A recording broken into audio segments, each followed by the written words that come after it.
Hello, ladies and gentlemen, and being a producer of Wrestle Massacre as well as Inside Movies Galore, I am David Strege, and welcome to Delusions of Grandeur. Enjoy the reviews.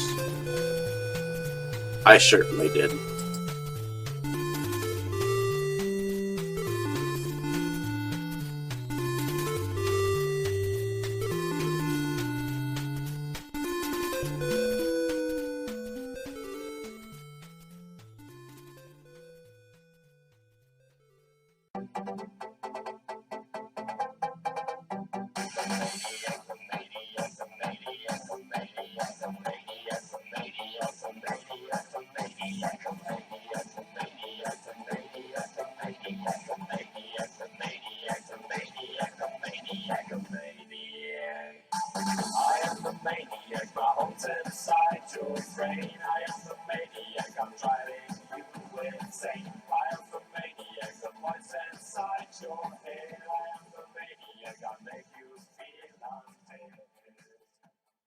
Okay, Dave, that's it. Screw you and your college flunkies. I've had enough of this from you and from everyone else. I know what you guys are trying to do. Break me down, drive me out of the force. Well, it's going to take a hell of a lot more than a lame prank like this to get Curtis Mooney to throw in his badge, so fuck you. Over. Hello, ladies and gentlemen, and welcome back to Delusions of Grandeur. I'm your host, David Strege, and here I'm going to go on about the last film in the American Horror Project collection. Of course, mine is the UK Blu-ray set, which has Blu-ray and DVD, and it is all region, which is strange because a lot of things from the UK are strictly B region only.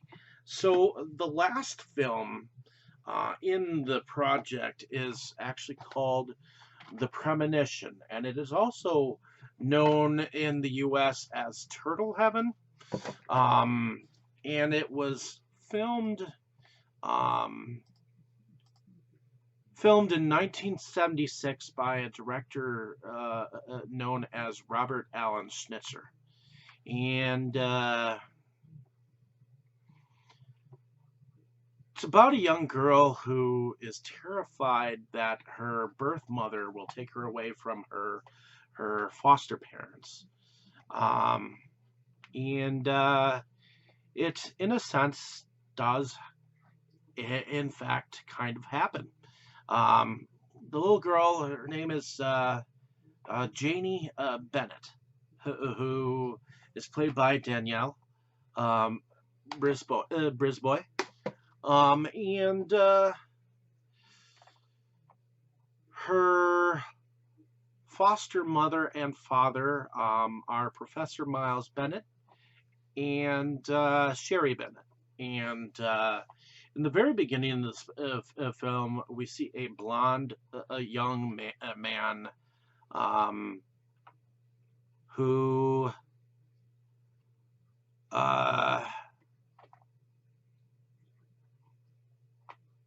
is the boyfriend to the real mother of Janie Bennett.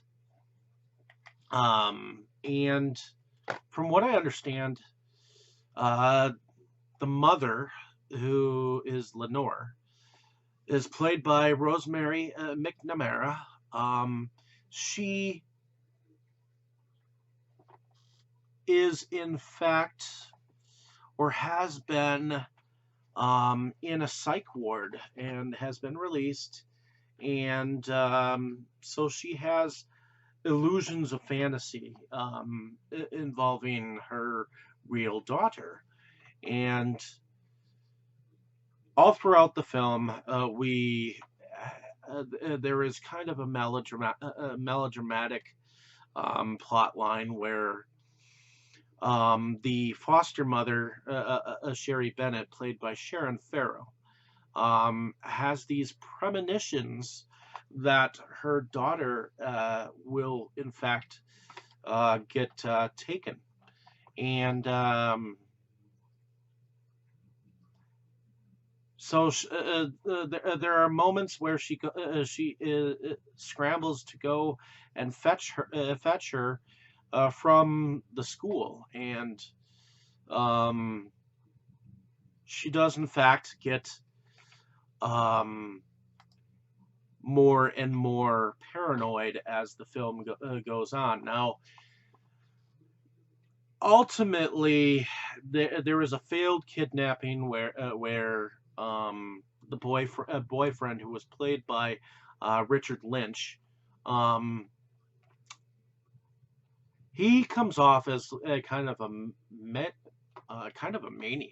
in a sense, and uh, the way that he kills the mother in that red dress is violent in this film. Um, the pacing of this film is slow.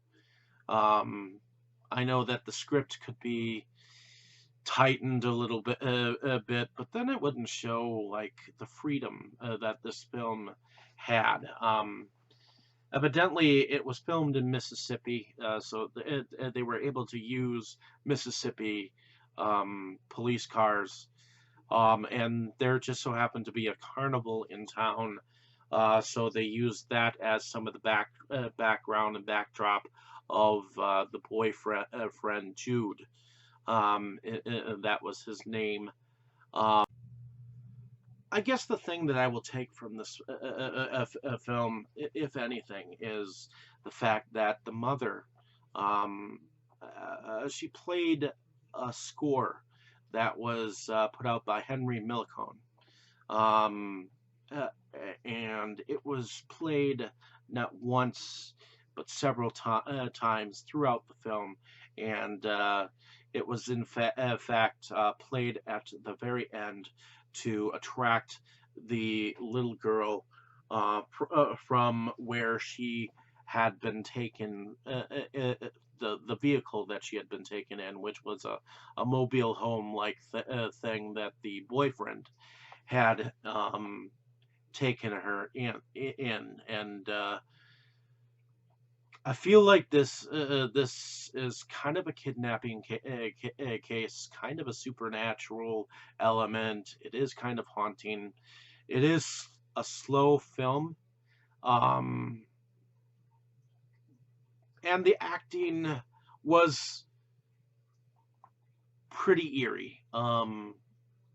I mean, it brings about the lady in red concept, uh, where, of course, there is a failed kidnapping attempt where a very illusioned mother seems to think that she has gotten her child when in fact that she has actually gotten the doll that the little girl carried with her instead, and she thinks that it's the doll, and it's because that she thinks that this doll is her in fact real child is the reason why Jude, the boyfriend, ultimately kills her.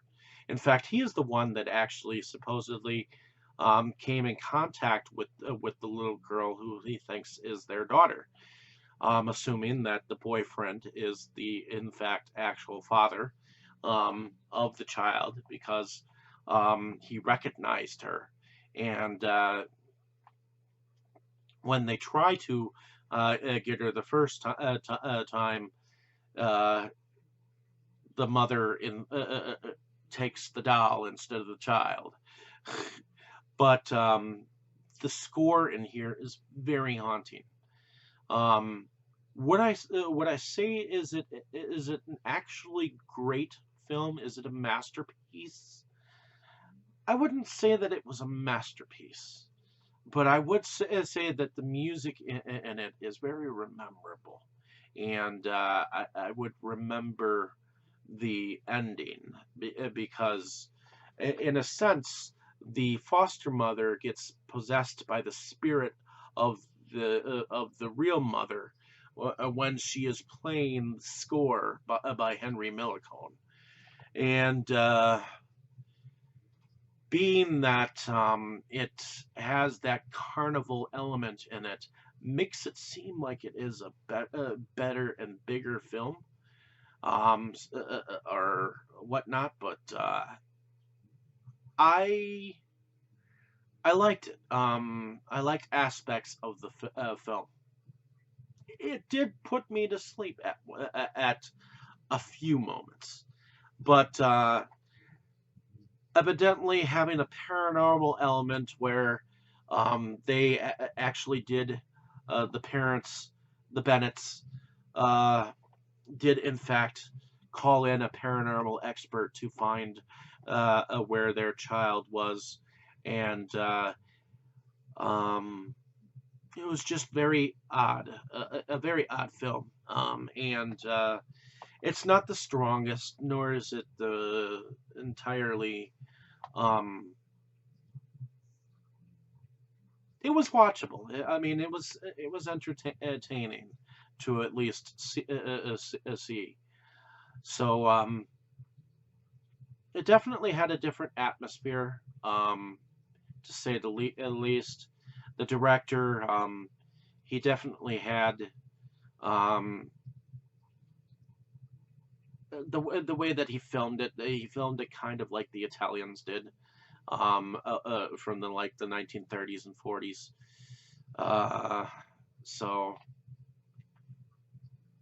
I guess to top this box set off with something weird, um, there's the poster art for the Premonition.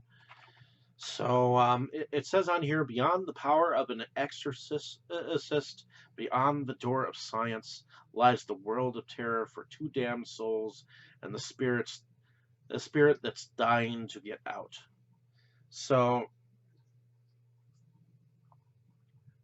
Sherry Bennett, she was from Night of the Comet and Sweet 16. So,